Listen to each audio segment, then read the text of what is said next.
ದೇವನಾಮಕ್ಕೆ ಸ್ತೋತ್ರವಾಗಲಿ. ಈ ಪರಿಶುದ್ಧ ದಿನದಲ್ಲಿ ಮತ್ತೊಂದಾವರ್ತಿ ದೇವರ ಸನ್ನಿಧಾನದಲ್ಲಿ ದೇವರನ್ನು ಆರಾಧಿಸುವುದಕ್ಕೆ ಮತ್ತೊಂದಾವರ್ತಿ ದೇವರು ನಮ್ಮ ಜೀವಿತದಲ್ಲಿ ಈ ಒಂದು ದಿನವನ್ನು ಅವಕಾಶವನ್ನು ಕೊಟ್ಟಿರುವಾಗ, ದೇವರು ಕೊಟ್ಟಿರುವಂತಹ ಈ ಒಂದು ಅವಕಾಶವನ್ನು, ದೇವರು ಮಾಡಿರುವ ಉಪಕಾರಗಳನ್ನು ನೆನೆಸಿ ಆತನಿಗೆ ಕೃತಜ್ಞತೆಯನ್ನು ಸಲ್ಲಿಸುವುದಕ್ಕೆ ನಾವು ಈ ಒಂದು ಸಂದರ್ಭದಲ್ಲಿ ಆತನ ಸನ್ನಿಧಾನದಲ್ಲಿ ಸೇರಿ ಬಂದು ಆತನು ಮಾಡಿರುವಂಥ ಪ್ರತಿಯೊಂದು ಉಪಕಾರಗಳಿಗೆ ಅನುಗುಣವಾಗಿ ಕೃತಜ್ಞತೆಯಿಂದ ಆತನನ್ನು ನಾವು ಆರಾಧಿಸುವ, ಪ್ರಾರ್ಥನೆ ಮಾಡುವ.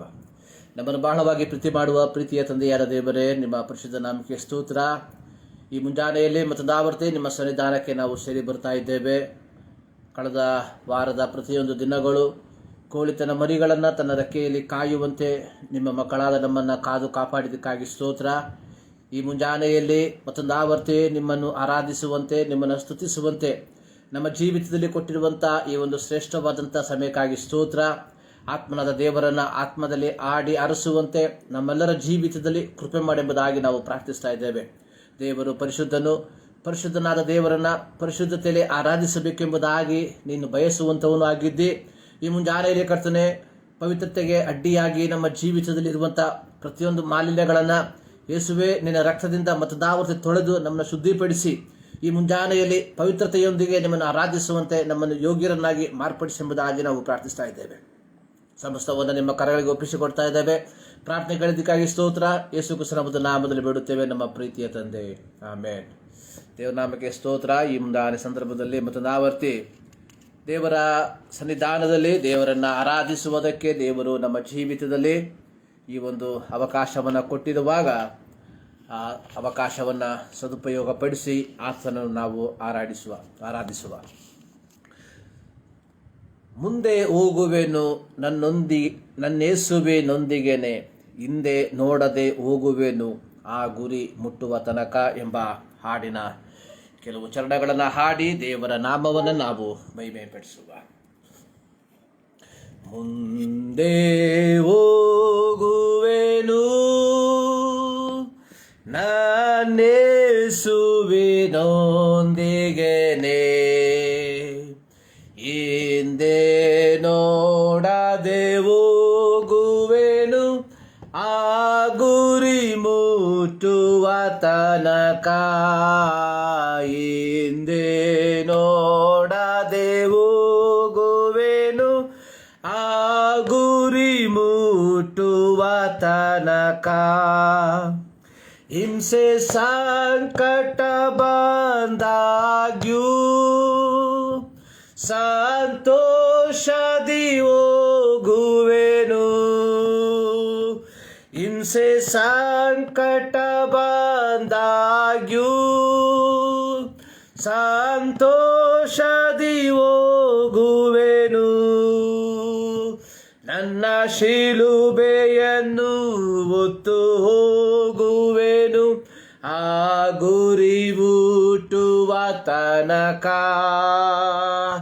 ನನ್ನ ಶಿಲುಬೆಯನ್ನು ಹೊತ್ತು ಹೋಗುವೆನು ಆ ಗುರಿ ಮುಟ್ಟುವ ತನಕ. ಮುಂದೆ ಹೋಗುವೆನು ನನ್ನೇಸುವಿನೊಂದಿಗೆನೆ, ಹಿಂದೆ ನೋಡದೆ ಹೋಗುವೆನು ಆ ಗುರಿ ಮುಟ್ಟುವ ತನಕ. ನನ್ನ ಯೇಸುವಿನ ಕೃಪೆಯೇ ನಂಗೆ ಸಾಕು ಈ ಲೋಕದೊಳು, ನನ್ನ ಯೇಸುವಿನ ಕೃಪೆಯೇ ನಂಗೆ ಸಾಕು ಈ ಲೋಕದೊಳು. ನಾನು ಶೂರನಾಗಿ ಮುಂದೆ ಹೋಗುವೆನು ಆ ಗುರಿ ಮುಟ್ಟುವ ತನಕ, ನಾನು ಶೂರನಾಗಿ ಮುಂದೆ ಹೋಗುವೆನು ಆ ಗುರಿ ಮುಟ್ಟುವ ತನಕ. ಮುಂದೆ ಹೋಗುವೆನು ನನ್ನ ಯೇಸುವಿನೊಂದಿಗೆನೆ, ಹಿಂದೆ ನೋಡದೆ ಹೋಗುವೆನು ಆ ಗುರಿ ಮುಟ್ಟುವ ತನಕ. ಹಿಂದೆ ನೋಡದೆ ಹೋಗುವೆನು ಆ ಗುರಿ ಮುಟ್ಟುವ ತನಕ. ನಾನು ಸಾವಿಗೂ ಎದರೇನು, ನಿತ್ಯ ಜೀವವನ ಪಡದೆ. ನಾನು ಸಾವಿಗೂ ಎದರೇನು, ನಿತ್ಯ ಜೀವವನ ಪಡದೆ. ನಾನಾತನಲ್ಲಿಯೇ ನಿತ್ಯ ಜೀವಿಸುವೆ ಆ ಗುರಿ ಮುಟ್ಟುವ ತನಕ. ನಾನಾತನಲ್ಲಿಯೇ ನಿತ್ಯ ಜೀವಿಸುವೆ ಆ ಗುರಿ ಮುಟ್ಟುವ ತನಕ. ಮುಂದೆ ಹೋಗುವೆನು ನನ್ನ ಯೇಸುವಿನೊಂದಿಗೆನೇ. ಹಿಂದೆ ನೋಡದೆ ಹೋಗುವೆನು ಆ ಗುರಿ ಮುಟ್ಟುವ ತನಕ. ಹಿಂದೆ ನೋಡದೆ ಹೋಗುವೆನು ಆ ಗುರಿ ಮುಟ್ಟುವ ತನಕ. ಹಲ್ಲೆಲೂಯ. ಅತ್ಯಂತ ಸುಮಧುರವಾದಂತಹ ಒಂದು ಹಾಡು. ಒಬ್ಬ ಕ್ರೈಸ್ತನ ಜೀವಿತ ಹೇಗಿರಬೇಕೆಂಬುವಂಥದ್ದು ಈ ಹಾಡು ಪ್ರತಿಯೊಂದು ಸಾಲುಗಳಲ್ಲಿ ಅರ್ಥಗರ್ಭಿತವಾಗಿ ವಿವರಿಸುವಂಥದ್ದನ್ನು ನಾವು ನೋಡುತ್ತೇವೆ. ಸೊ ನಾನು ಈ ಹಾಡನ್ನು ಹಾಡುವಂತಹ ಸಂದರ್ಭದಲ್ಲಿ ನನ್ನ ಮನಸ್ಸಿಗೆ ಬಂದಂತಹ ಒಂದು ಯೋಚನೆ, ಈ ಯುಗದ ಕ್ರೈಸ್ತತ್ವ ನಿಜವಾದ ಕ್ರಿಸ್ತನ ಸಂದೇಶವನ್ನು ಬಿಟ್ಟು ಅಥವಾ ನಿಜವಾದ ಕ್ರೈಸ್ತತ್ವದ ಮೂಲ್ಯವನ್ನು ಬಿಟ್ಟು ಎಷ್ಟೋ ಕಡೆ ಸಾಗುತ್ತಿರುವಂಥದ್ದನ್ನು ನಾವು ನೋಡ್ತಾ ಇದ್ದೇವೆ. ನಿಜವಾಗಲೂ ಇಂದು ನಾವು ಕಾಣುವಂತಹ ಕ್ರೈಸ್ತತ್ವ 2000 ವರ್ಷಗಳ ಹಿಂದೆ ಮಾನವ ಕುಲದ ಪಾಪಗಳ ಪರಿಹಾರಕ್ಕೋಸ್ಕರವಾಗಿ ಈ ಲೋಕಕ್ಕೆ ಬಂದು ಸಕಲ ಮಾನವರ ಪಾಪಗಳನ್ನು ತನ್ನ ಮೇಲೆ ಹೊತ್ತುಕೊಂಡು ಯಜ್ಞಾರ್ಪಿತನಾದ ಯೇಸುವಿನ ಆ ಬೋಧನೆಯಿಂದ ಎಷ್ಟೋ ಸಾಗಿರುವಂಥದ್ದನ್ನು ನಾವು ನೋಡ್ತಾ ಇದ್ದೇವೆ.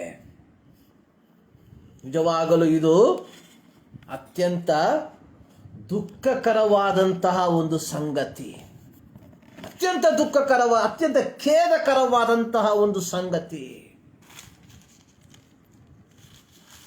ಈ ಹಾಡನ್ನು ಬರೆದಿರುವಂತಹ ವ್ಯಕ್ತಿ ಯಾರೆಂಬುದಾಗಿ ನಮಗೆ ಗೊತ್ತಿಲ್ಲ. ಸೊ ನನ್ನ ಚಿಕ್ಕ ಪ್ರಾಯದಿಂದಲೂ ಅಂದರೆ ನನಗೆ 4-5 ವರ್ಷ ಪ್ರಾಯದಿಂದಲೂ ಹಾಡುತ್ತಿರುವಂತಹ ಒಂದು ಹಾಡು ಇದು. ಪ್ರತಿಯೊಂದು ಸಾಲುಗಳು ಕ್ರೈಸ್ತತ್ವ ಅಥವಾ ಕ್ರೈಸ್ತ ಜೀವಿತ ಹೇಗಿರಬೇಕೆಂಬುವಂಥದ್ದನ್ನು ಸ್ಪಷ್ಟವಾಗಿ ವಿವರಿಸುವಂತಹ ಒಂದು ಹಾಡಿನ ಸಾಲುಗಳು. ಹಾಡುಗಾರನು ಹಾಡನ್ನು ಪ್ರಾರಂಭಿಸುವಂಥದ್ದು, ಮುಂದೆ ಹೋಗುವೆನು ನನ್ನ ಯೇಸುವಿನೊಂದಿಗೆನೆ,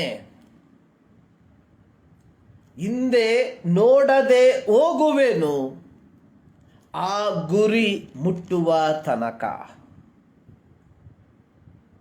ಆ ಗುರಿ ಯಾವುದು? ಗುರಿ ಪರಲೋಕವನ್ನು ಬಾಧ್ಯವಾಗಿ ಹೊಂದುವ ತನಕ. ಆದಿಮ ಸಭೆಯ ಕ್ರೈಸ್ತರಿಗೆ ಇದ್ದಂತಹ ಒಂದು ನಿರೀಕ್ಷೆ ಯೇಸು ಕ್ರಿಸ್ತನು ಬರುತ್ತಾನೆ, ಆತನು ನಮ್ಮನ್ನು ತಿರುಗಿ ತನ್ನೊಂದಿಗೆ ಕರಕೊಂಡು ಹೋಗುತ್ತಾನೆ. ಆದುದರಿಂದ ಆದಿಮ ಸಭಾ ಕ್ರೈಸ್ತರುಗಳು, ದೇವರ ಮಕ್ಕಳು, ಇಹಲೋಕದ ಯಾವ ವಿಚಾರಗಳಿಗೂ ಹೆಚ್ಚಿನ ಒತ್ತನ್ನು ಕೊಡದೆ ತಮ್ಮ ಜೀವಿತ ಯಾತ್ರೆಯನ್ನ ಕ್ರಿಸ್ತನ ಬರೋಣದ ಆ ಒಂದು ನಿರೀಕ್ಷೆಯಲ್ಲಿ ಅವರು ಕಳೆಯುವಂಥವರಾಗಿದ್ದರು. ಆದರೆ ಈಗಿನ ಕ್ರೈಸ್ತ ಸಮೂಹ ಈ ಕ್ರಿಸ್ತನ ಹೆಸರನ್ನು ಹೇಳಿ ಹೇಗೆ ಹಣವನ್ನು ಸಂಪಾದಿಸಬಹುದು ಎಂಬ ತಂತ್ರಗಳಲ್ಲಿ, ವಿವಿಧ ತಂತ್ರಗಳನ್ನು ಉಪಯೋಗಿಸಿ ಜನರನ್ನ ಮಂಕು ಮಾಡಿ ಇಲ್ಲ ಸಲ್ಲದ ವಾಗ್ದಾನಗಳ ಹೆಸರುಗಳಲ್ಲಿ ಜನರನ್ನ ಮೋಸಪಡಿಸಿ ಹಣ ಸಂಪಾದನೆ ಮಾಡುವುದರಲ್ಲಿ ತಲ್ಲೀನರಾಗಿರುವಂಥದ್ದನ್ನು ನಾವು ಕಾಣ್ತಾ ಇದ್ದೇವೆ. ಈಗಿನ ಕ್ರೈಸ್ತ ನಾಯಕರುಗಳ ಗುರಿ ಈ ಲೋಕದಲ್ಲಿ ಏನನ್ನಾದರೂ ಸಂಪಾದಿಸುವಂಥದ್ದು, ತಾವು ಗಳಿಸುವುದಕ್ಕೋಸ್ಕರವಾಗಿ ವಿಶ್ವಾಸಿ ಸಮೂಹಕ್ಕೆ ತಪ್ಪಾದ ಮಾಹಿತಿಗಳನ್ನು, ತಪ್ಪಾದ ವಾಗ್ದಾನಗಳನ್ನು ಕೊಟ್ಟು ಅವುಗಳ ಮೂಲಕ ತಮ್ಮ ಸಾಮ್ರಾಜ್ಯವನ್ನು ವಿಸ್ತರಿಸಿಕೊಳ್ಳುವಂಥದ್ದನ್ನು ನಾವು ನೋಡುವಂಥವರಾಗಿದ್ದೇವೆ. ಇಲ್ಲಿ ಹಾಡುಗಾರನು ಆಡುವಂಥದ್ದು, ಮುಂದೆ ಹೋಗುವೆನು ನನ್ನ ಯೇಸುವಿನೊಂದಿಗೆನೆ, ಹಿಂದೆ ನೋಡದೆ ಹೋಗುವೆನು ಆ ಗುರಿ ಮುಟ್ಟುವ ತನಕ. ಮೊದಲನೇ ಚರಣದಲ್ಲಿ ಹಿಂಸೆ ಸಂಕಟ ಬಂದಾಗ್ಯೂ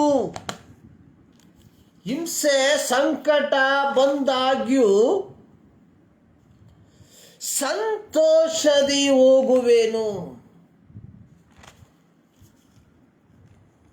ಅಪೊಸ್ತಲರ ಕೃತ್ಯಗಳ ಪುಸ್ತಕವನ್ನು ನಾವು ಕಲಿಯುವಂತಹ ಸಂದರ್ಭಗಳಲ್ಲಿ ಅಪೊಸ್ತಲರುಗಳನ್ನು ಅಂದಿನ ಧಾರ್ಮಿಕ ನಾಯಕರುಗಳು ಪೀಡಿಸಿ ಕಷ್ಟಗಳ ಮೂಲಕ ಹಾದು ಹೋಗುವಂತೆ ಮಾಡಿದಾಗ ಆ ಕ್ರೈಸ್ತ ಗುಂಪು ಸಮೂಹದವರು ಕ್ರಿಸ್ತನ ನಿಮಿತ್ತವಾಗಿ ಹಿಂಸೆಯನ್ನು ತಾಳಿಕೊಂಡದರಲ್ಲಿ ಬಹು ಸಂತೋಷವುಳ್ಳವರಾಗಿ ಅವರು ಮುಂದಕ್ಕೆ ಹೋದರು ಎಂಬುದಾಗಿ ನಾವು ನೋಡುತ್ತೇವೆ.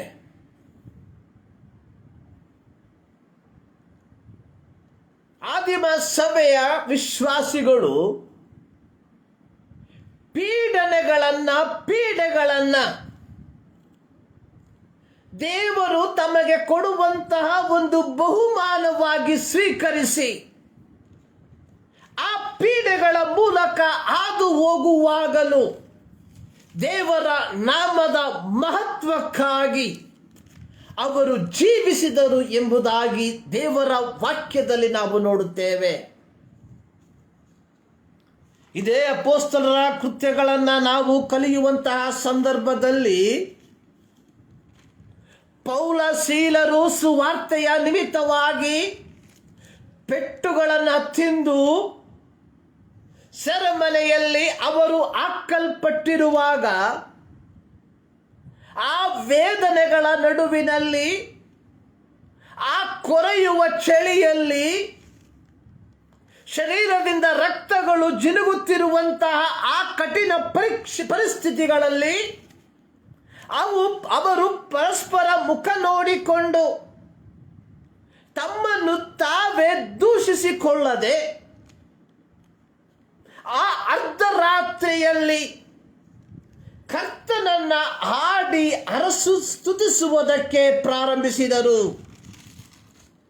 ಹೀಗೆ ಕರ್ತನನ್ನ ಸ್ತುತಿಸುವುದಕ್ಕೆ ಪ್ರಾರಂಭಿಸಿದಾಗ ದೇವರು ಅಲ್ಲಿ ಅದ್ಭುತಗಳನ್ನ ಮಾಡಿದ. ಅದ್ಭುತ ಅನ್ನುವಂಥದ್ದು ದೇವರು ಅವರನ್ನ ಸೆರೆಮನೆಯಿಂದ ಹೊರತಂದನು ಎಂಬುದಾಗಿ ಅಲ್ಲ, ಆ ಸೆರೆಮನೆಯ ಅನುಭವದಲ್ಲಿ ಪೌಲ ಸೀಲರು ಇರುವಾಗ ಆ ರಾತ್ರಿಯಲ್ಲಿಯೂ ಈ ಪೌಲ ಸೀಲರ ಮೂಲಕವಾಗಿ ಒಂದು ಕುಟುಂಬವನ್ನ ಕ್ರಿಸ್ತನೆಡೆಗೆ ನಡೆಸುವಂತಹ ಅದ್ಭುತ ಕಾರ್ಯ ಅಲ್ಲಿ ನಡೆದದ್ದಾಗಿ ನಾವು ನೋಡುತ್ತೇವೆ. ಇಂದಿನ ಕ್ರೈಸ್ತ ಸಭೆ ಎದುರು ನೋಡುವಂತಹ ಅದ್ಭುತ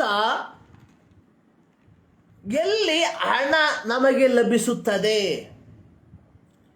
ಎಲ್ಲಿ ನಮಗೆ ಕಟ್ಟಡಗಳು ಲಭಿಸುತ್ತದೆ, ಎಲ್ಲಿ ನಮಗೆ ವಾಹನಗಳು ಲಭಿಸುತ್ತದೆ, ಎಲ್ಲಿ ನನ್ನ ಪರಿಸ್ಥಿತಿಗೆ ಇನ್ನೂ ಹೆಚ್ಚಾಗಿ ಕೂಡಿಸಿಕೊಳ್ಳುವುದಕ್ಕೆ ಸಾಧ್ಯ, ಇವುಗಳನ್ನು ಆಶೀರ್ವಾದ ಎಂಬುದಾಗಿ ಎಣಿಸಿ ಮುಂದಕ್ಕೆ ಹೋಗುತ್ತಿರುವಾಗ ಆದಿಮ ಸಭೆಯ ವಿಶ್ವಾಸಿಗಳು, ದೇವರ ಮಕ್ಕಳು, ಅಂತಹ ಕಠಿಣ ಪರಿಸ್ಥಿತಿಗಳಲ್ಲಿಯೂ ಕ್ರಿಸ್ತನ ವಿಚಾರವನ್ನ ಧೈರ್ಯವಾಗಿ ಸಾರಿ ಅನೇಕರನ್ನ ಕ್ರಿಸ್ತನೆಡೆಗೆ ನಡೆಸುವಂಥದ್ದನ್ನೇ ಶ್ರೇಷ್ಠವೆಂಬುದಾಗಿ ಕಂಡರು.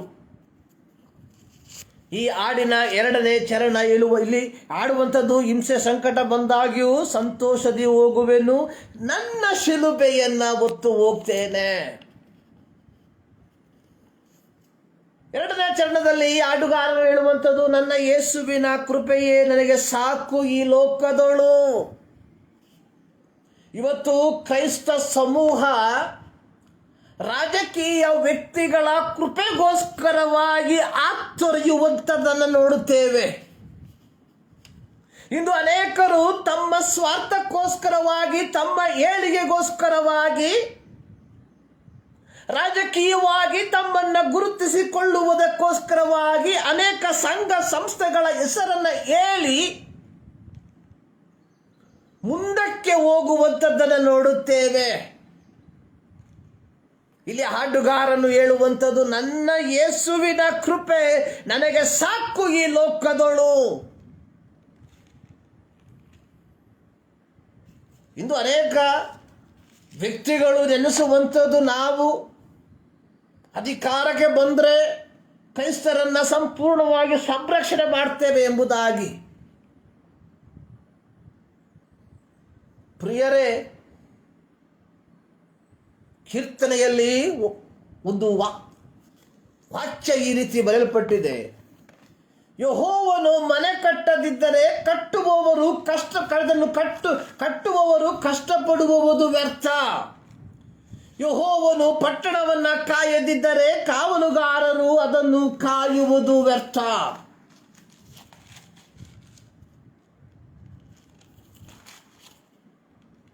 ಪ್ರಿಯರೇ, ದೇವರು ನಮ್ಮನ್ನು ಕಾಯದೆ ಹೋದರೆ ಯಾರಿಂದಲೂ ನಮ್ಮನ್ನು ಕಾಯುವುದಕ್ಕೆ ಸಾಧ್ಯ? 127ನೇ ಕೀರ್ತನೆ. ನಮಗೆ ಬೇಕಾಗಿರುವಂಥದ್ದು ರಾಜಕೀಯ ವ್ಯಕ್ತಿಗಳ ಸಂಪರ್ಕವಲ್ಲ. ನಮಗೆ ಬೇಕಾಗಿರುವಂಥದ್ದು ರಾಜಕೀಯ ವ್ಯಕ್ತಿಗಳ ಕೃಪೆಗಳಲ್ಲ. ನಮಗೆ ಬೇಕಾಗಿರುವಂಥದ್ದು ಯೇಸುವಿನ ಕೃಪೆಯಾಗಿದೆ. ಅಲ್ಲಿ ಹಾಡುಗಾರನು ಹೇಳುವಂಥದ್ದು, ನನ್ನ ಯೇಸುವಿನ ಕೃಪೆಯೇ ನನಗೆ ಸಾಕು ಈ ಲೋಕದಳು, ನಾನು ಶೂರನಾಗಿ ಮುಂದೆ ಹೋಗ್ತೇನೆ ಆ ಗುರಿ ಮುಟ್ಟುವ ತನಕ. ಮೂರನೇ ಚರಣ, ನಾನು ಸಾವಿಗೂ ಹೆದರೇನು. ಕಾರಣ ನಿತ್ಯ ಜೀವವನ್ನು ನಾನು ಪಡೆದಿದ್ದೇನೆ. ಹಾಡುಗಾರನ ಆ ಒಂದು ನಿರೀಕ್ಷೆ ನೋಡಿ. ಈ ಮಣ್ಣಾಗಿರುವಂತಹ ಈ ಶರೀರ ನಾಶವಾದರೆ ಮಾತ್ರ ಪರಲೋಕ ರಾಜ್ಯವನ್ನು ಕಾಣುವುದಕ್ಕೆ ಸಾಧ್ಯ.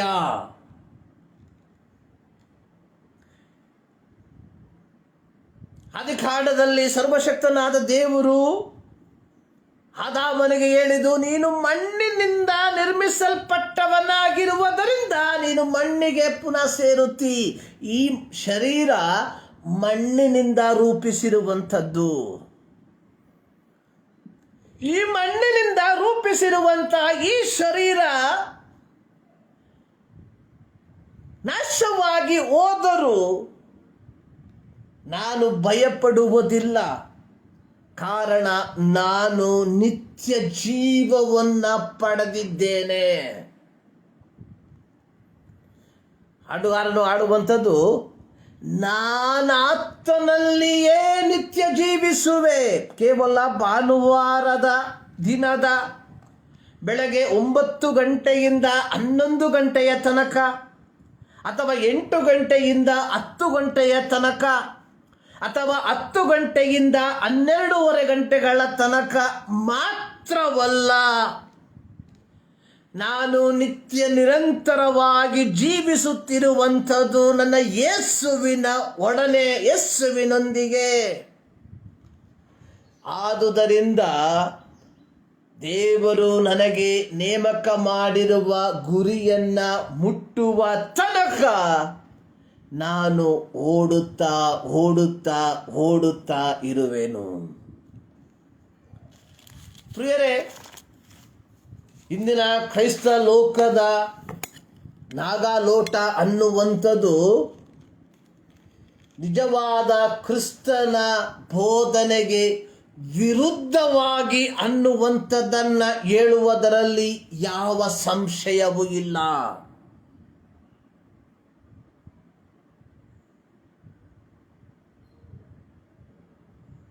ಒಂದು ಕಾಲದಲ್ಲಿ ನಾಮಧೇಯ ಕ್ರೈಸ್ತರು ಎಂಬುದಾಗಿ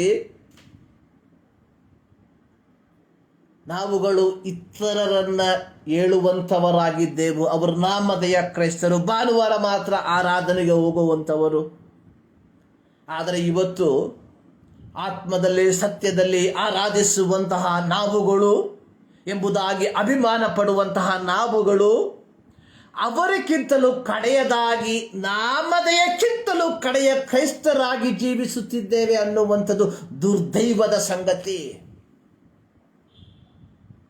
ಕಾರಣ ಕ್ರಿಸ್ತನ ಬೋಧನೆಗೆ ವ್ಯತಿರಿಕ್ತವಾದಂತಹ ಬೋಧನೆಯನ್ನು ಬೋಧಿಸಿ ಜನರನ್ನು ಅದಕ್ಕೆ ಒಡಂಬಡಿಸಿ ಅದರ ಮೂಲಕವಾಗಿ ಆರ್ಥಿಕವಾದ ಲಾಭವನ್ನು ಪಡೆದುಕೊಳ್ಳುವಂತಹ ಒಂದು ಜನಸಮೂಹದ ಮಧ್ಯದಲ್ಲಿ ಇಂದು ಕ್ರೈಸ್ತ ಲೋಕ ಸಿಕ್ಕಿ ಹಾಕಿಕೊಂಡಿದೆ ಅನ್ನುವಂಥದ್ದು ನಿಜವಾಗಲೂ ಖೇದಕರವಾದ ಸಂಗತಿಯಾಗಿದೆ. ಕ್ರೈಸ್ತತ್ವದ ಗುರಿ ಅನ್ನುವಂಥದ್ದು ಯೇಸುವಿನೊಡನೆ ಮುಂದೆ ಸಾಗುವಂಥದ್ದು. ಈ ಯಾತ್ರೆಯ ಮಧ್ಯದಲ್ಲಿ ಕಷ್ಟ, ಸಂಕಟ, ಹಿಂಸೆಗಳು ಬಂದರು ದೇವರು ನಮಗೆ ಕೊಟ್ಟಿರುವಂತಹ ಶಿಲುಬೆಯನ್ನು ಹೊತ್ತುಕೊಂಡು ಯೇಸುವಿನ ಕೃಪೆಯಲ್ಲಿ ಆಶ್ರಯಿಸಿ ಶೂರರಾಗಿ ಮರಣವು ಬಂದರೂ ಸಹ ನಿತ್ಯತ್ವವನ್ನು ಬಾಧ್ಯವಾಗಿ ಹೊಂದಿಕೊಂಡಿದ್ದೇನೆ ಎಂಬ ನಿರೀಕ್ಷೆಯಲ್ಲಿ ಮುಂದಕ್ಕೆ ಹೋಗುವಂಥದ್ದಾಗಿದೆ ನಿಜವಾದ ಕ್ರೈಸ್ತತ್ವ. ಅದಕ್ಕೆ ವಿರುದ್ಧವಾಗಿ ಬಂದಿರುವಂತಹ ಪ್ರತಿಯೊಂದು ಬೋಧನೆಗಳು ಸೈತಾನನಿಂದ ಹುಟ್ಟಿರುವಂಥದ್ದಾಗಿದೆ.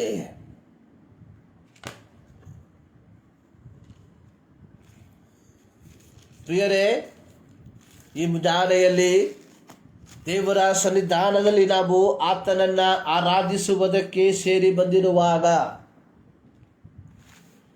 ನಮ್ಮ ಜೀವಿತವನ್ನು ನಾವು ಒಮ್ಮೆ ಪರೀಕ್ಷಿಸಿಕೊಳ್ಳಬೇಕಾಗಿರುವಂಥದ್ದು ಬಹಳ ಪ್ರಾಮುಖ್ಯ. ನಾನು ಪ್ರತಿ ಬಾರಿ ಹೇಳುವಂತಹ ರೀತಿಯಲ್ಲಿ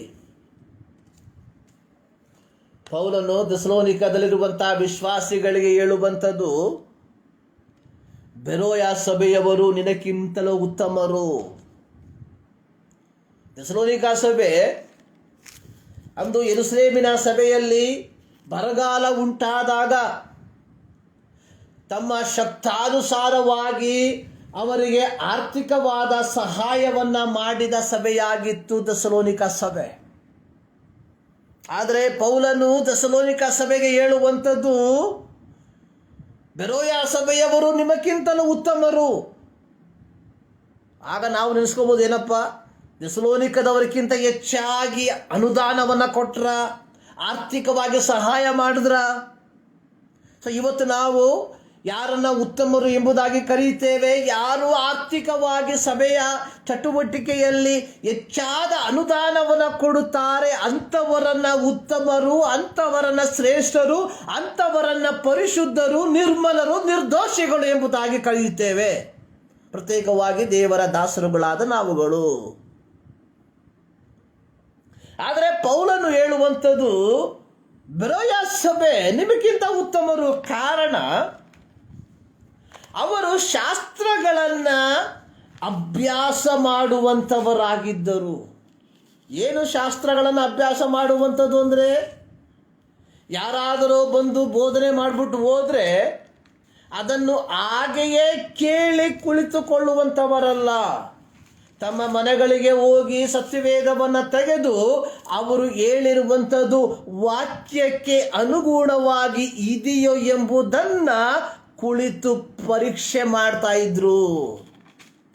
ಇವತ್ತು ನಾವು ಆಗಲ್ಲ. 1ನೇ ತಾರೀಕು ಆಶೀರ್ವಾದದ ವಚನವನ್ನು ಕೇಳಿ ಅದನ್ನು ಬಿಗಿಯಾಗಿ ಹಿಡ್ಕೊಂಡು ಕೂತ್ಕೊಂಡ್ಬಿಡ್ತೇವೆ.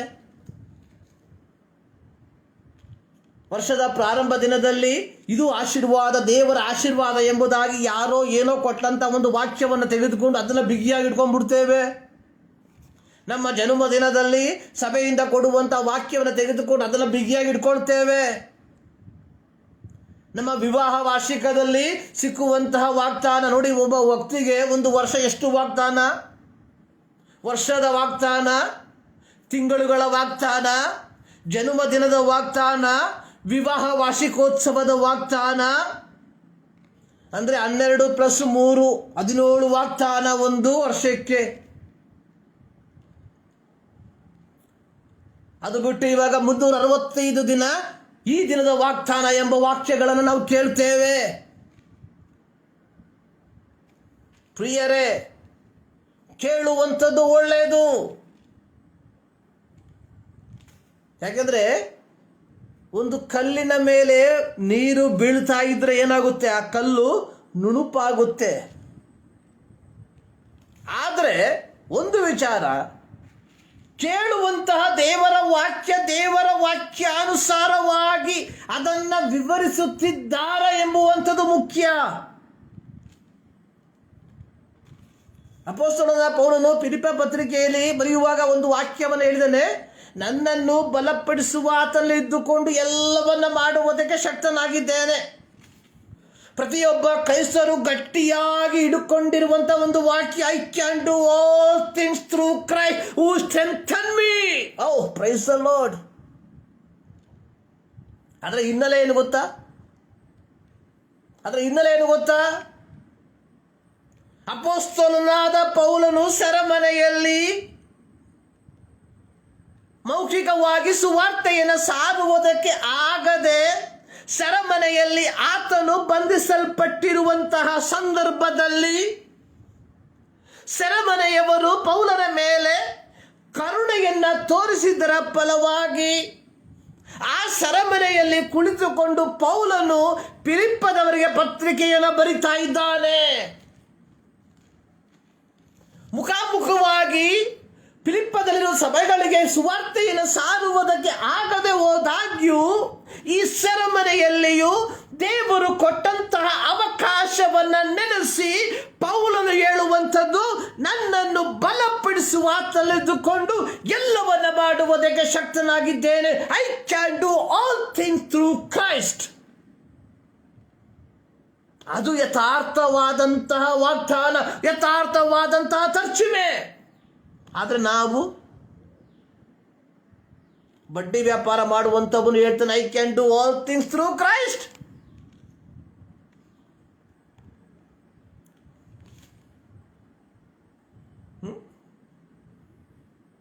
ಜನರನ್ನ ವಂಚಿಸಿ ಲಾಭ ಸಂಪಾದಿಸುವಂತಹ ಕ್ರೈಸ್ತನು ಹೇಳ್ತಾನೆ, I can do all things through Christ.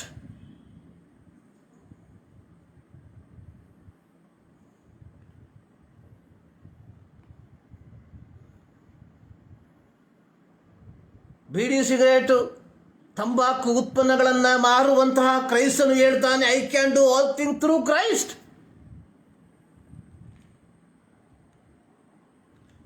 ಮದ್ಯವನ್ನು ಮಾರುವಂತಹ ಕ್ರೈಸ್ತನು ಹೇಳ್ತಾನೆ, I can do all things through Christ. ಪ್ರಿಯರೇ, ವಾಕ್ಯಗಳನ್ನು ನಮ್ಮಿಷ್ಟದ ಪ್ರಕಾರವಾಗಿ ಉಪಯೋಗಿಸುವಂಥದ್ದಲ್ಲ. ವಾಕ್ಯದ ಹಿನ್ನೆಲೆಯನ್ನ ಸರಿಯಾಗಿ ಅರ್ಥ ಮಾಡಿಕೊಂಡು ಅದಕ್ಕೆ ಅನುಗುಣವಾಗಿ ನಾವು ನಮ್ಮ ಜೀವಿತವನ್ನು ಕ್ರಮೀಕರಿಸಬೇಕು.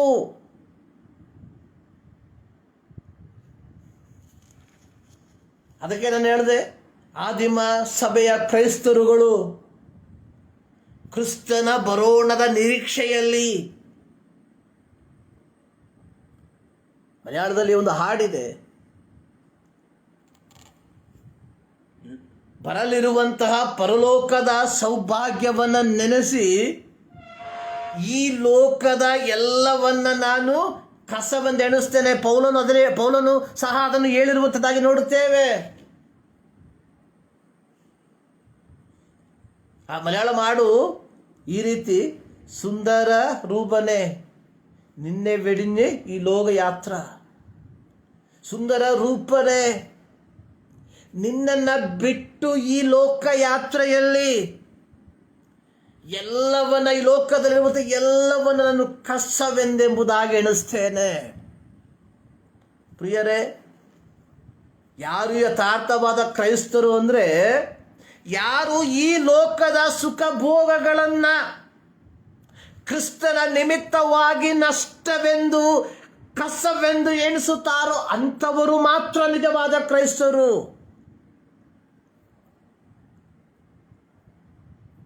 ಆದಿಮ ಸಭೆಯ ಚರಿತ್ರೆಯನ್ನು ತೆಗೆದು ನೋಡ್ರಿ, ಸೊ ನಮಗೆ ಇದರ ಅರಿವಾಗ್ತದೆ. ಈ ಮುಂಜಾನೆಯಲ್ಲಿ ದೇವರ ಸನ್ನಿಧಾನದಲ್ಲಿ ದೇವರನ್ನು ಆರಾಧಿಸುವುದಕ್ಕೆ ನಾವು ಬಂದಿರುವಾಗ ಒಂದು ಸಾರಿ ನಮ್ಮನ್ನು ಪರೀಕ್ಷಿಸಿಕೊಳ್ಬೇಕಾಗಿರುವಂಥದ್ದು ಬಹಳ ಪ್ರಾಮುಖ್ಯ. ಸೊ ಈ ದಿನದ ಅಲ್ಪ ನಿಮಿಷಗಳ ದೇವರ ಧ್ಯಾನಕ್ಕಾಗಿ ಆರಿಸಿಕೊಂಡಿರುವಂತಹ ದೇವರ ವಾಕ್ಯ ಯೋಹಾನನ ಬರೆದ ಸುವಾರ್ತೆ 21ನೇ ಅಧ್ಯಾಯ ಅದರ 15ರಿಂದ 19 ವಾಕ್ಯಗಳಲ್ಲಿ. ಸಮಯದ ಅಭಾವದಿಂದ ಸಂಕ್ಷಿಪ್ತವಾಗಿ ಈ ದಿನದ ವಾಕ್ಯ ಭಾಗವನ್ನು ನಿಮ್ಮೊಂದಿಗೆ ಹಂಚಿಕೊಳ್ಳುವುದಕ್ಕೆ ನಾನು ಬಯಸ್ತೇನೆ. ಈ ಒಂದು ಅಧ್ಯಾಯದ ಹಿನ್ನೆಲೆ ಅನ್ನುವಂಥದ್ದು, ಯೇಸುಸ್ವಾಮಿ ಲೋಕದ ಪಾಪಗಳ ಪರಿಹಾರಕ್ಕೋಸ್ಕರವಾಗಿ ತನ್ನನ್ನು ಯಜ್ಞಾರ್ಪಿತನಾಗಿ ಅರ್ಪಿಸಿ 3ನೇ ದಿನದಲ್ಲಿ ಪುನರುತ್ಥಾನವನ್ನು ಹೊಂದಿ ತನ್ನ ಶಿಷ್ಯರಿಗೆ ಕಾಣಿಸಿಕೊಂಡು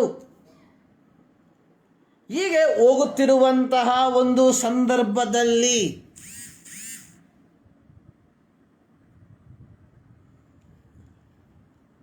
ಯೇಸುವಿನ ಶಿಷ್ಯರಾದಂತಹ ಕೆಲವರು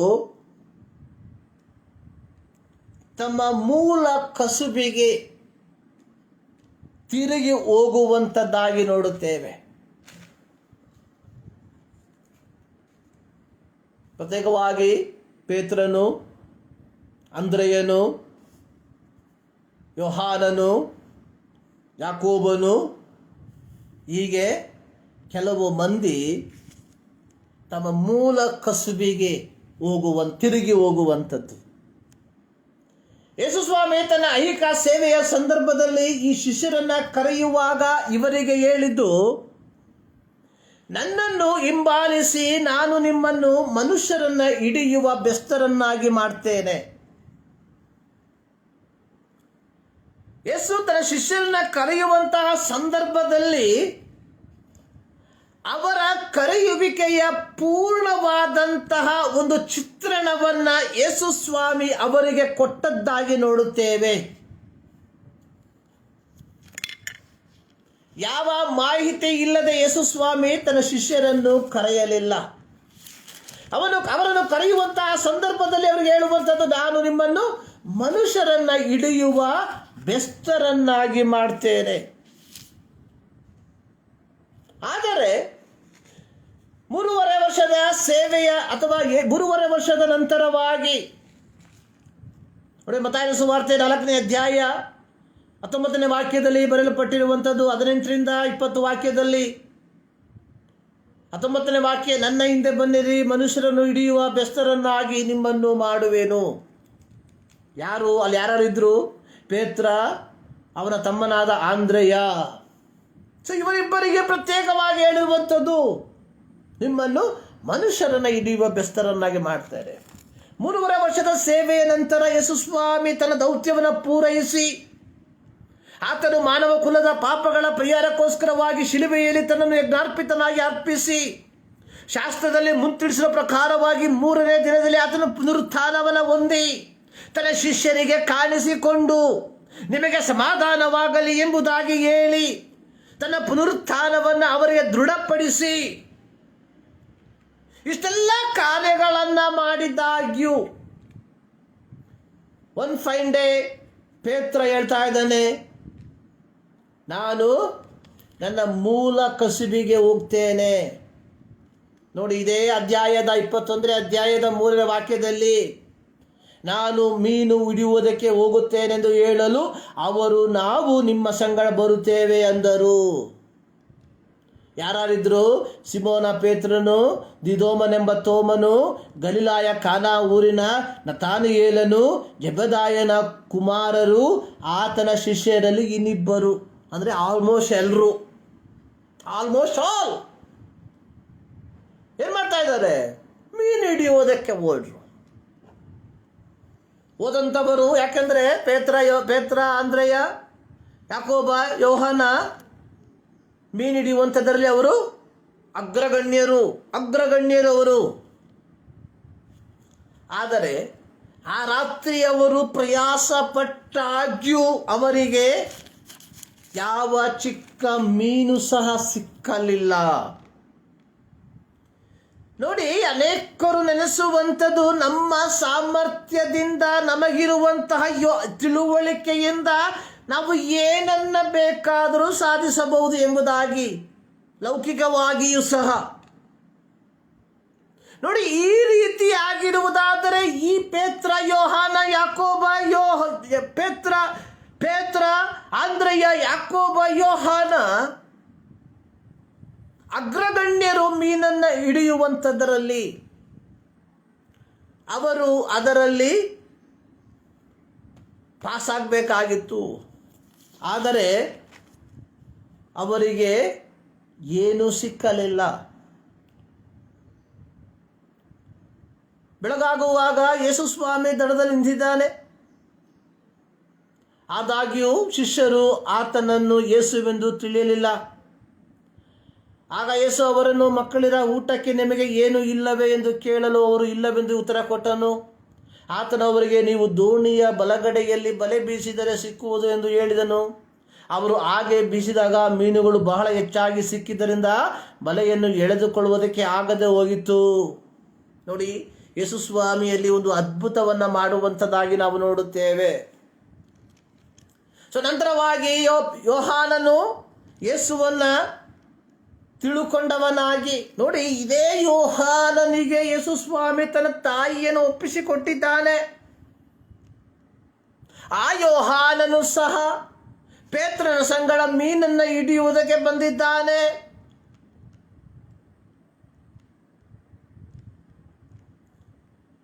ಆದರೆ ಈ ಯೋಹಾನನು ಯೇಸು ಅಲ್ಲಿ ನಿಂತಿರುವಂಥದ್ದು ಯೇಸು ಎಂಬುದಾಗಿ ತಿಳುಕೊಂಡಾಗ ಸೀಮೋನನಿಗೆ ಹೇಳ್ತಾ ಇದ್ದಾನೆ, ಅಲ್ಲಿ ನಿಂತಿರುವಂಥದ್ದು ಸ್ವಾಮಿಯವರು ಯೇಸು ಆಗಿದ್ದಾರೆ.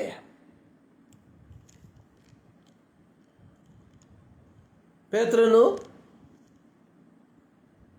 ಬಲೆಯನ್ನು ಸಮುದ್ರಕ್ಕೆ ಆತನು ಇಳಿದು ಅಲ್ಲಿಂದ ಈಜ್ಕೊಂಡು ಬರ್ತಾನೆ ಎಂಬುವಂಥದ್ದನ್ನು ನಾವು ನೋಡ್ತೇವೆ. ಅವರು ಆ ದಡಕ್ಕೆ ಬಂದ ತಕ್ಷಣ ಯೇಸು ಸ್ವಾಮಿ ಅವರಿಗೆ ಕೆಂಡದ ಮೇಲೆ, ಯೇಸು ಭೂಮಿ ಇಳಿದಾಗ ಕೆಂಡಗಳನ್ನು ಅವುಗಳ ಮೇಲೆ ಇಟ್ಟಿದ್ದ ಮೀನುಗಳನ್ನು ರೊಟ್ಟಿ ಸಹಿತವಾಗಿ ಕಂಡರು. ನೋಡಿ, ಅವತ್ತು ಆ ಕ್ಷಣದಲ್ಲಿ ತನ್ನ ಶಿಷ್ಯರಿಗೆ ಬೇಕಾದಂಥದ್ದು ಒಂದು ಆಧ್ಯಾತ್ಮಿಕವಾದ ಉಪದೇಶವಲ್ಲ, ಬದಲಾಗಿ ಅವರ ದೈಹಿಕ ಕ್ಷೀಣಕ್ಕೆ ಬೇಕಾದಂತಹ ಆಹಾರವೆಂಬುವಂಥದ್ದನ್ನು ಚೆನ್ನಾಗಿ ಗ್ರಹಿಸಿಕೊಂಡಿದ್ದ ಯೇಸು ಅವರಿಗೆ ತಿನ್ನುವುದಕ್ಕೆ ಬೇಕಾದ ಆಹಾರವನ್ನು ಸಿದ್ಧಪಡಿಸಿದ್ದಾನೆ. ಇವೆಲ್ಲ ನಂತರವಾಗಿ ಊಟವೆಲ್ಲ ಮಾಡಿದ ಮೇಲೆ ನಾವುಗಳು ಊಟದ ಮುಂದೆ ಒಬ್ಬ ವ್ಯಕ್ತಿಯ ಮುಂದೆ ಊಟವನ್ನು ಹಾಕಿ ಅವರು ಊಟ ಮಾಡುವುದಕ್ಕಿಂತ ಮುಂಚಿತವಾಗಿ ಉಪದೇಶ ಮಾಡುವುದಕ್ಕೆ ಪ್ರಾರಂಭಿಸ್ತೇವೆ. ಪ್ರತ್ಯೇಕವಾಗಿ ತಂದೆ ತಾಯಿಗಳು ನಾವುಗಳು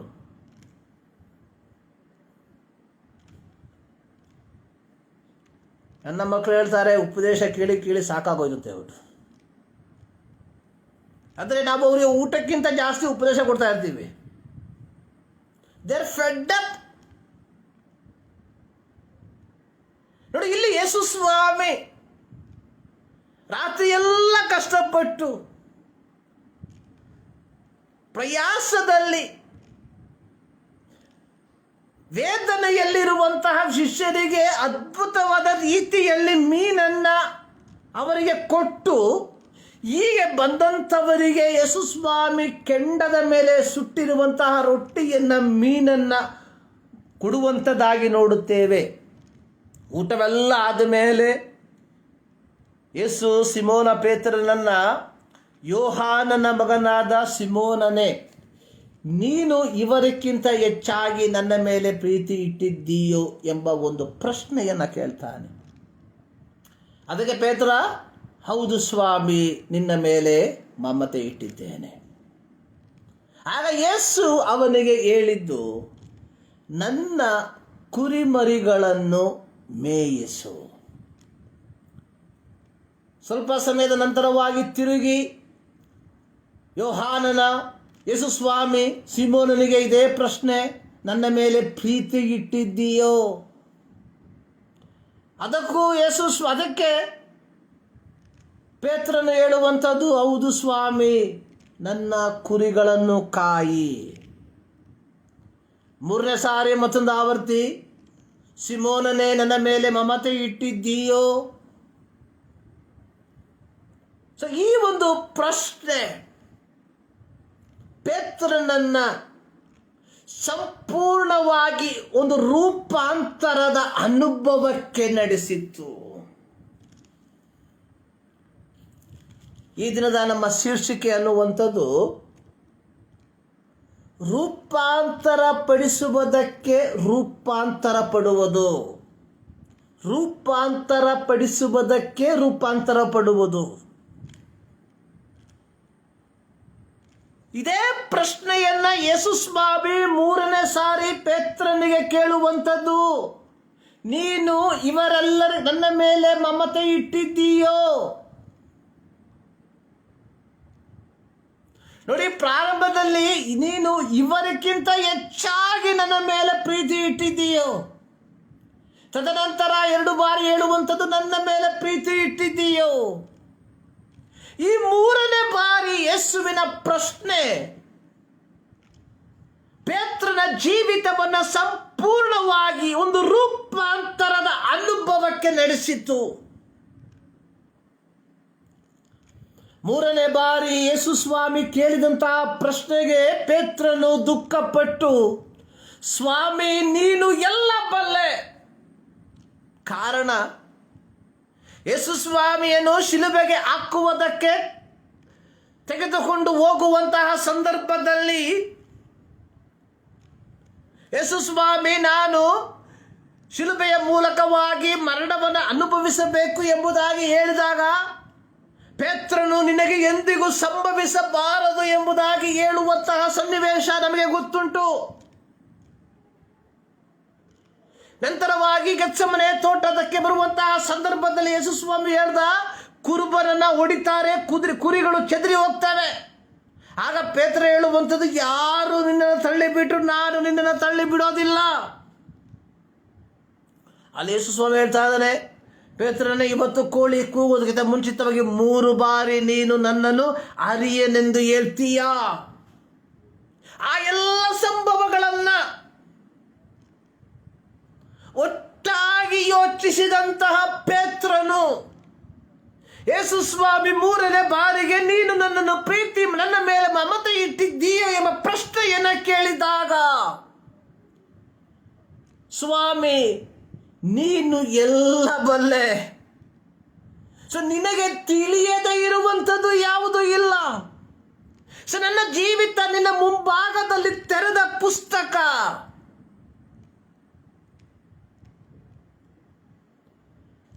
ಆಗ ಯೇಸು ಸ್ವಾಮಿ ಹೇಳ್ತಾ ಇದ್ದಾನೆ, ನನ್ನ ಕುರಿಗಳನ್ನು ಮೇಯಿಸು, ಫೀಡ್ ಮೈ ಲ್ಯಾಂಪ್. ಪ್ರಿಯರೇ, ನಾವು ರೂಪಾಂತರಗೊಂಡಿರುವಂಥದ್ದು ಇತರರನ್ನ ರೂಪಾಂತರಪಡಿಸುವುದಕ್ಕಾಗಿ. ನಾವು ಕ್ರಿಸ್ತನ ಹಿಂಬಾಲಕರಾಗಿರುವಂಥದ್ದು ಇತರರಿಗೆ ಕ್ರಿಸ್ತನ ಸದ್ವರ್ತಮಾನವನ್ನು ತಿಳಿಸುವುದಕ್ಕಾಗಿ. ನಾವು ರಕ್ಷಣೆಯನ್ನು ಹೊಂದಿಕೊಂಡಿರುವಂಥದ್ದು ಇತರರನ್ನ ರಕ್ಷಣೆಗೆ ನಡೆಸುವುದಕ್ಕಾಗಿ. ಸುಮ್ಮನೆ ಅಲ್ಲ ಸ್ವಾಮಿ. 2000 ವರ್ಷಗಳ ಹಿಂದೆ ಯೇಸು ಸ್ವಾಮಿ ತನ್ನ ರಕ್ತವನ್ನು ಚೆಲ್ಲಿ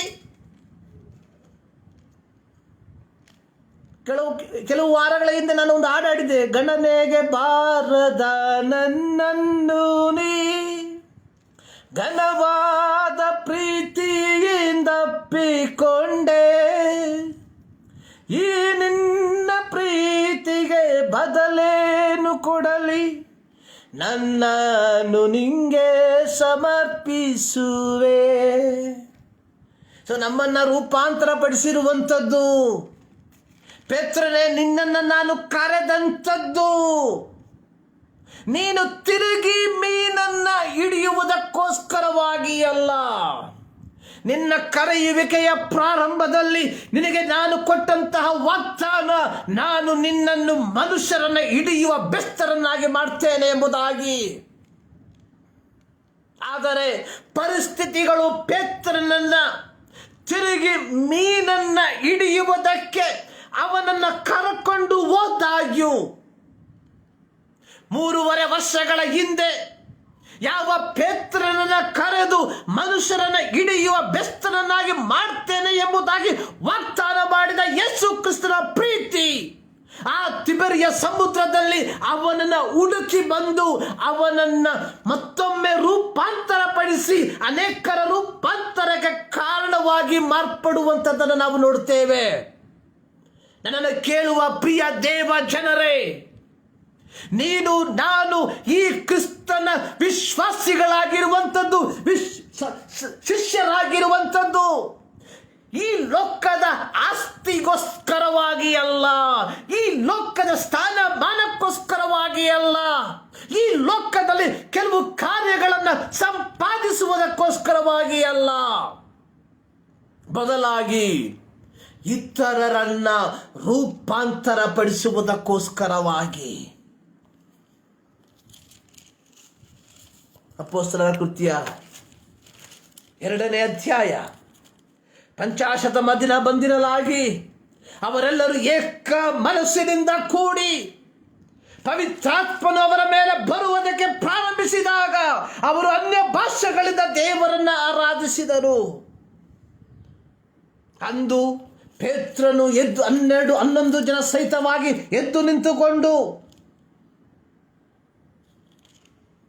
ಪ್ರಸಂಗಿಸಿದ. 2ನೇ ಅಧ್ಯಾಯದ 40ನೇ ವಾಕ್ಯದಲ್ಲಿ ನಾವು ನೋಡುತ್ತೇವೆ. ಇಲ್ಲಿ ಪೇತ್ರನು ಹೇಳುವಂಥದ್ದು, ವಕ್ರ ಬುದ್ಧಿಯುಳ್ಳ ಈ ಸಂತತಿಯವರಿಂದ ತಪ್ಪಿಸಿಕೊಳ್ಳಿರಿ. ವಕ್ರ ಬುದ್ಧಿಯುಳ್ಳ ಪ್ರಿಯರೇ, ಇವತ್ತು ಅನೇಕರು ವಕ್ರ ಬುದ್ಧಿಯುಳ್ಳ ಸಂತತಿಗಳ ನಡುವೆ ಸಿಕ್ಕಿ ಒದಲಾಡುವಂಥದ್ದನ್ನು ನಾವು ನೋಡುತ್ತೇವೆ. ಅಂತ ಜನರಿಗೆ ಕ್ರಿಸ್ತನ ಸದ್ವರ್ತಮಾನವನ್ನು ತಿಳಿಸಪಡಿಸಬೇಕಾಗಿರುವಂಥದ್ದು ನಮ್ಮೆಲ್ಲರ ಕರ್ತವ್ಯವಾಗಿದೆ. ನೋಡಿ, ಈ 3,000 ಜನರು ಯಾರಾಗಿದ್ರು? ಯಹೂದ್ಯರ, ಫರಿಸಾಯರ, ಶಾಸ್ತ್ರಿಗಳ, ಸದ್ದುಕಾಯರ ದುರ್ಬೋಧನೆಗಳಿಂದ ಅಲೆಯುತ್ತಿದ್ದಂಥವರು. ಮತ್ತಾಯನ ಸುವಾರ್ತೆಯಲ್ಲಿ ಬರೆಯಲ್ಪಟ್ಟಿದೆ, ಜನರು ಯೇಸು ಸ್ವಾಮಿ ಜನರ ಗುಂಪುಗಳನ್ನು ನೋಡಿ ಇವರು ಕುರುಬನಿಲ್ಲದ ಕುರಿಗಳಂತೆ ತೊಳಲುತ್ತಿದ್ದಾರೆ ಎಂಬುದಾಗಿ ಕನಿಕರ ಪಟ್ಟನು ಎಂಬುದಾಗಿ. ಇವತ್ತು ಸುವಾರ್ತೆ ಬೇಕಾಗಿರುವಂಥದ್ದು ಕ್ರೈಸ್ತರಿಗೆ ಪ್ರಿಯರೇ. ಯಥಾರ್ಥವಾದ ಕ್ರಿಸ್ತನ ಸುವಾರ್ತೆಯನ್ನು ಪ್ರಸಂಗಿಸದೆ ಸುಳ್ಳು ಸುಳ್ಳಾದ ಉಪದೇಶಗಳನ್ನು ಕೇಳಿ ಕುರುಬನಿಲ್ಲದ ಕುರಿಗಳಂತೆ ತೊಳಲು ಹೋಗುತ್ತಿರುವಂತಹ ಜನರಿಗೆ ಇವತ್ತು ಸದ್ವರ್ತಮಾನ ತಿಳಿಯಪಡಿಸಬೇಕಾಗಿರುವಂಥದ್ದು ನಮ್ಮೆಲ್ಲರ ಕರ್ತವ್ಯವಾಗಿದೆ. ಪೇತ್ರನ ಆ ಒಂದು ಪ್ರಸಂಗ, ಆ ದಿವಸ 3,000 ಮಂದಿ ಸಭೆಯೊಂದಿಗೆ ಸೇರಿದರು.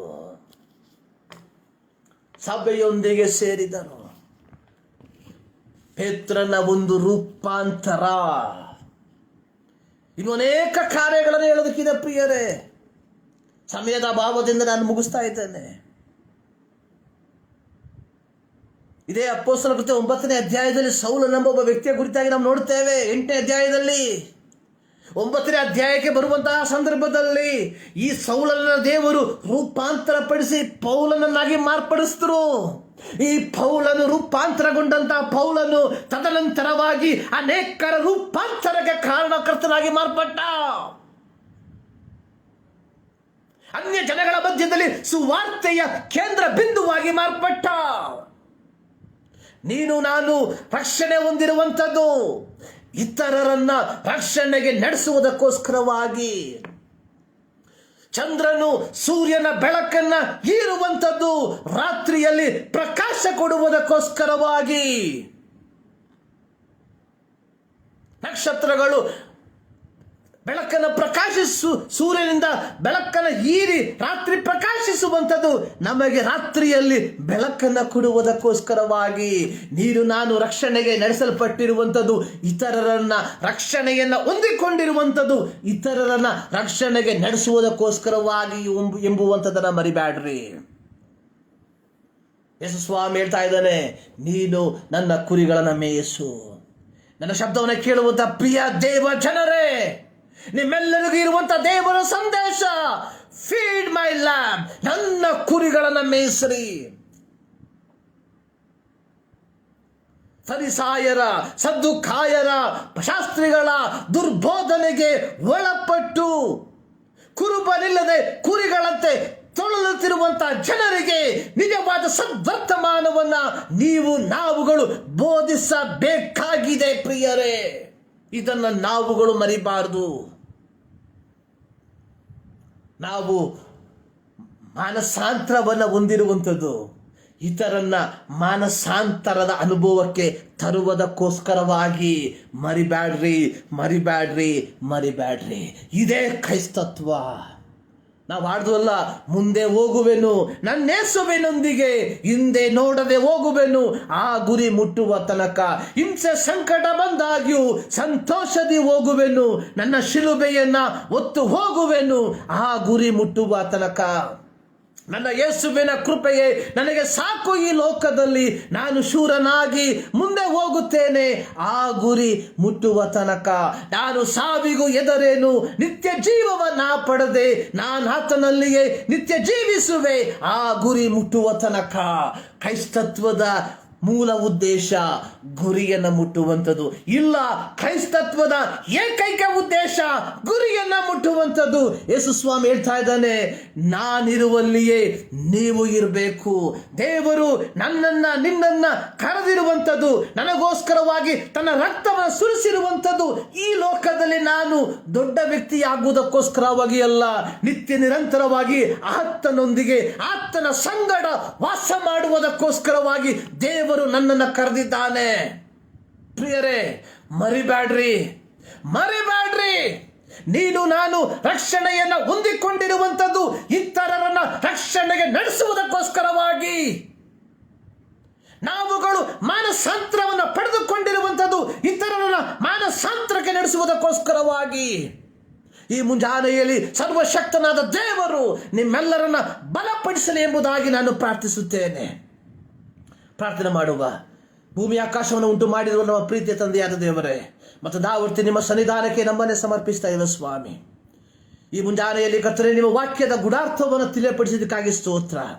ಹೌದು ಕರ್ತನೆ, ರೂಪಾಂತರಗೊಂಡಿರುವಂಥದ್ದು ಇತರರನ್ನ ರೂಪಾಂತರ ಪಡಿಸುವುದಕ್ಕೆ ಎಂಬ ನಿಮ್ಮ ವಾಕ್ಯದ ಆ ಒಂದು ಜ್ಞಾನವನ್ನು ನಮಗೆ ದಯಪಾಲಿಸಪ್ಪ ಸ್ವಾಮಿ. ಮತ್ತು ದಾವರ್ತಿ ನಮ್ಮನ್ನು ಸಂಪೂರ್ಣವಾಗಿ ನಿಮ್ಮ ಕರಗಳಿಗೆ ಒಪ್ಪಿಸಿಕೊಡ್ತಾ ಇದ್ದೇವೆ. ಈ ಮುಂಜಾನೆಯಲ್ಲಿ ಕರ್ತನೆ, ನಮ್ಮ ದೇಶದ ನಮ್ಮ ರಾಜ್ಯದ ನಡೆಯುವಂಥ ವಿವಿಧ ಸ್ಥಳಗಳಲ್ಲಿ ವಿವಿಧ ಭಾಷೆಗಳಲ್ಲಿ ನಡೆಯುವಂಥ ಪ್ರತಿಯೊಂದು ಆರಾಧನೆಗಳನ್ನು ಆಶೀರ್ವಾದ ಮಾಡು. ಇಂದಿನ ಆರಾಧನೆ ಪ್ರತಿಯೊಬ್ಬರ ಜೀವಿತದಲ್ಲಿ, ಹೌದು ಕರ್ತನೆ, ನೀನು ಪೇತ್ರನಿಗೆ ಹೇಳಿದ ರೀತಿಯಲ್ಲಿ ನನ್ನ ಕುರಿಗಳನ್ನು ಮೇಯಿಸು. ಆ ಒಂದು ಮನೋಭಾವದಲ್ಲಿ ಪ್ರತಿಯೊಬ್ಬರು ಮುಂದಕ್ಕೆ ಹೋಗುವಂತೆ ಕೃಪೆ ಮಾಡು. ಪ್ರಾರ್ಥನೆ ಕೇಳಿದ್ದಕ್ಕಾಗಿ ಸ್ತೋತ್ರ. ಯೇಸು ಕ್ರಿಸ್ತನ ನಾಮದಲ್ಲಿ ಬೇಡುತ್ತೇವೆ ನಮ್ಮ ಪ್ರೀತಿಯ ತಂದೆ. ನಮ್ಮ ಕರ್ತನಾದ ಯೇಸು ಕ್ರಿಸ್ತನ ಕೃಪೆ, ತಂದೆಯಾದ ದೇವರ ಪ್ರೀತಿ, ಪವಿತ್ರಾತ್ಮನ ನ್ಯೂನತೆ ನಮ್ಮೆಲ್ಲರ ಸಂಗಡ ಇಂದಿನಿಂದ ಸದಾಕಾಲವು ನೆಲೆಯಾಗಿರಲಿ. ಆಮೇನ್. ಸರ್ವಶಕ್ತನಾದ ದೇವರು ನಿಮ್ಮೆಲ್ಲರನ್ನ ಧಾರಾಳವಾಗಿ ಆಶೀರ್ವದಿಸಲಿ.